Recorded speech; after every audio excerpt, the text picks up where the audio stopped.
सौरभ की बेरहमी से हत्या करने के आरोपित साहिल और मुस्कान 19 मार्च से जेल में बंद हैं, लेकिन अब तक उनसे मिलने कोई नहीं आया। दोनों इस आस में थे कि कोई न कोई उनसे मिलने जरूर आएगा। मुस्कान के माता पिता ने तो न केवल उससे मिलने से इनकार किया है, बल्कि यह भी साफ कर दिया है कि वे उसका केस तक नहीं लड़ेंगे। हालांकि साहिल के लिए तब कुछ पल राहत के आए जब उसकी नानी उससे मिलने जेल में पहुंची। 26 मार्च को साहिल की नानी पुष्पा देवी कपड़े और नमकीन लेकर साहिल से मिलने मेरठ के चौधरी चरण सिंह जेल पहुंची थी। जेल में बंद होने के बाद यह पहली बार था जब साहिल से मिलने कोई आया था। पुष्पा देवी साहिल के पुश्तैनी मकान में उसके साथ ग्राउंड फ्लोर पर रहती थी, वहीं फर्स्ट फ्लोर पर साहिल रहता था। सुनिए जेल में साहिल से मिलने आई नानी ने पहले क्या कहा। मुझे इंजेक्शन चाहिए, इसके बिना मुझे नींद नहीं आएगी। साहिल से हाँ याद आ रही थी साहिल की। हाँ अच्छा, क्यों मिलना आई हो, क्या कहना बताओ। कहना कुछ नहीं है, मिल जाऊँ कुछ कहेगा वो है वो नंगा है, कपड़े अपने दे जाऊंगी और क्या, और कुछ नहीं। आप कह रही थी ना कि मैं उसके साथ नहीं हूँ, लेकिन मैं मिलने आई हूँ बस। मैं ये नहीं कह रही साथ नहीं हूँ या क्या है, ये मुझे कुछ नहीं पता, मिलने आई हूँ। साथ का कोई बोल नहीं है, का कहना तो थोड़ा सा ये है। इसने गलत किया सही किया तुम बताओ। नहीं, तुम्हें यकीन नहीं होगा। नहीं, मुझे यकीन है।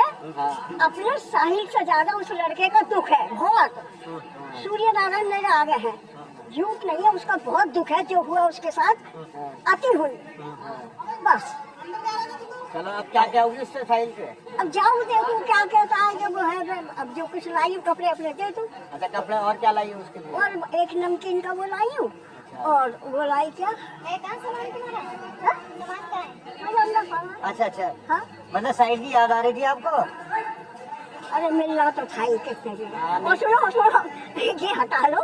ऐसा है कि पहले कि हम गांव में हमारा टकोर बिलेंसर के पास में ही नलसार है। अच्छा। पहले खेती के ऊपर किसी के ऊपर झगड़ा हो जाता ना, हाँ। ये नहीं होते थे, 10-5 जने जाते थे उसमें थाने में या किसी में, वही बात सवाल हो जाते थे। अब तो ये है, ठीक है उसने करा है, थाने में बात होनी चाहिए। ये देख कर तो ऐसा लगा क्या है, अति हर चीज की अति हो रखी, हर चीज की। अच्छा, तो बताओ दामाद क्यों नहीं आया। दामाद तो वैसे भी नहीं आते थे, महीने 2 महीने में एक दिन को आते थे, रोजा रहते हैं। उन्होंने पूछा नहीं दामाद ने। क्या सुप्रीम पूछा है, उससे भी मीडिया वालों ने बात कर ली। उन्होंने कही मुझसे एक बार पूछना, 1000 बार वो आ गया, वो आ गया, वो आ गया। अच्छा, वो आएगा नहीं। आएंगे है, देखो बात हुई थी आपकी। बात हुई थी आपकी। नहीं, ऐसा नहीं होती। तो केस वेस लड़ेगा इसका साहिल का। कुछ पता नहीं, अभी देखो किसी के दिल की मैं वैसी कह दूं। ठीक हाँ ठीक। नानी, जो साहिल ने क्या सही किया। अरे मैं कह रही हूँ, मुझे अब तुम्हें यकीन नहीं आ रहा, इतनी बात मैं कह रही हूँ कि उससे ज्यादा लड़के का दुख कुछ नहीं करा। ये 2 नशे हो गए, नहीं 2 नशे हो गए। एक तो नशा खूब कर रखा था, एक आदमी को औरत का, औरत का आदमी को नशा, ये सबसे बड़ा हो गया। हालांकि साहिल से मिलकर आधे घंटे बाद जब नानी बाहर आई तो उनके सुर बदल गए। उन्होंने सारा दोष मुस्कान पर मत दिया। अब कहने लगी कि सब कुछ किया धरा मुस्कान का है। साहिल से मिलकर आने के बाद नानी ने क्या कहा, ये सुनिए। मुझे लगाया और गलत ये है वो है, मैंने इतना गुट नहीं करा, यही वो कह रहा है। और उसने कुछ नहीं, वैसा तुम काके में कोई बात ना, अपने लोग। साहिल ने कुछ बताया, खाना वाना मिल रहा है, कोई दिक्कत नहीं हो रही। मुस्कान से मुलाकात हुई आपकी। अगर नहीं भी होगा ना, वो मुझसे तो यही कह रहा, कोई मुझे परेशानी नहीं है। मैं नानी हूँ, मुझे पता है काका में, तो ये अगर कोई परेशानी होगी तो मुझसे नहीं, मुझे बताएगा, मैं ठीक हूँ। एक आध बात तो बताइए। नानी, मुस्कान से मिलना चाहा आपने? क्यों? मैंने तो शुरू में ही ना देखी हूँ, कभी नहीं देखी। पहले से पसंद नहीं रही? नहीं, कभी नहीं देखी ना, मुझे पहचान नहीं सकती कि ये मुस्कान है या ये है, ये है। अच्छा, मिली आज आपसे मुस्कान, मिली, मुलाकात हुई ना? अच्छा नानी, वैसे सबसे अलग बात, ये जो केस हुआ है आप इसे कितना गंभीर मानते हैं, कितना गलत केस है? ये है, इससे गलत कुछ हो नहीं सकता, ये कहना नहीं है। पर कैसे क्या करा, इसमें मैं कंफ्यूज हूँ।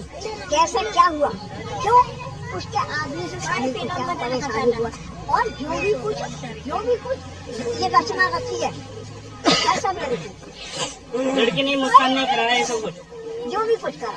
नानी एक इसमें जो बात हो रही थी कि जो साहिल के जो नाना हैं वो कुछ तंत्र क्रिया करते थे, आप तो उनके साथ जुड़े रहे हैं। साहिल का नाना है नहीं, साहिल का कोई मामा नहीं है, 2 मामा के मर गए, साहिल का कोई नहीं है, ये तो उस लड़की का है कोई, वो करते। अच्छा तंत्र मंत्र में कह रही हूँ, तुम एक से एक तंत्र मंत्र को बुला लो, अगर कोई मुझे कुछ कर जाए तो तुम कहना देखो तुम्हारे साथ क्या हुआ। तो किसी की नहीं है, वही है वही राम रसीदा का, और किसी की तकदीर की कोई पढ़ नहीं सकता, कोई मिटा नहीं सकता, जो लिखा है। क्या सजा मिलनी चाहिए अब? पैदल ही आ जाए यार। क्या सजा मिलनी चाहिए? इतना बड़ा ये हत्याकांड किया है। ये इतनी बड़ी कोर्ट है, इतने वकील है, वही फैसला लेंगे। आपको क्या लग रहा है क्या होना चाहिए? नहीं इतनी नहीं है, मैं जो तुम पूछ रहे हो वो मेरे उसमें नहीं है।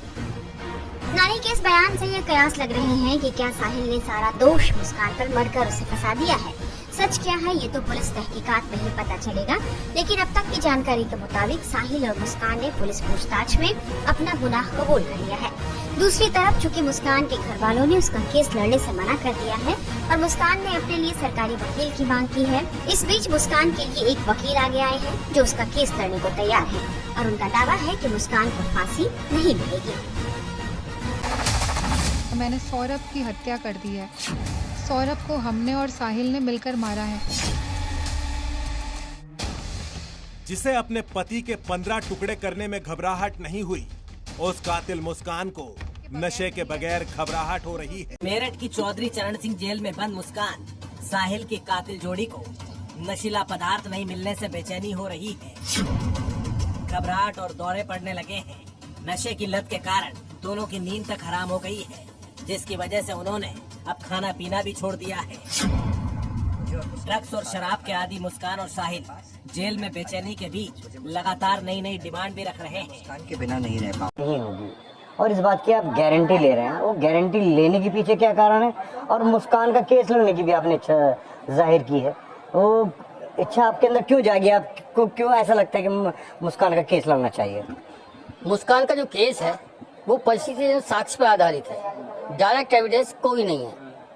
और जहाँ डायरेक्ट एविडेंस हो वहाँ कानून में ये प्रोविजन है कि उसे फांसी की सजा नहीं होगी। फांसी की सजा के लिए धारा 299 आईपीसी को कवर करना होता है, अगर कवर नहीं है तो नहीं होगी। तो जो मेरठ पुलिस ने इतने साक्ष्य इकट्ठे किए हैं, वो ड्रम मिल गया आला कत्ल, उसके अंदर वो जो चाकू था वो मिल गया है। अच्छा में कन्फेशन किया है, पुलिस अभिरक्षा में किया गया कन्फेशन साक्ष्य में ग्राह्य नहीं है, और जो चीज साक्ष्य में ग्राह्य नहीं है उसके आधार पर आजीवन कोई भी सजा नहीं हो सकती। उसी के लिए पुलिस को साबित करना कि जो परिस्थिति साक्ष्य से डायरेक्ट एविडेंस कोई नहीं है, ये कोई गवाह नहीं है कि इन दोनों ने हमारे सामने उसे मारा है, इस चीज का कोई गवाह नहीं है।